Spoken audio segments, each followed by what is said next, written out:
আসসালামু আলাইকুম। আসলে ভাই যারা বিদেশের মাটিতে আছে তারাই বুঝবে এই গ্রামের বৃষ্টির আসার আগ মুহূর্তটা কেমন হয়। বাতাসের সাথে গাছের পাতার একটা আনাগোনা, মেঘের ডাক সব মিলিয়ে অনেক ভালো লাগে। সোনালি ধানের ঝনঝন শব্দ অনেক বেশি মিস করি ভাই।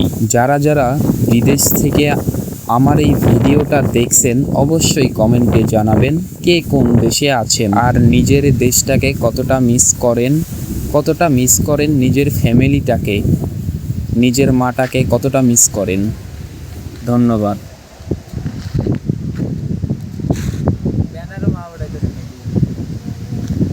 আলট্রা ওয়াইড ভিডিও 5 সেকেন্ড করে কাইটা উঠতেছ করে করে একটা পিছে পিছে গান চাইরাও দিয়ে আমরা ঠিক না হাবি দেওয়া যায় ওই শালা আমরা এডি দেখে দিন কাটাই হ্যাঁ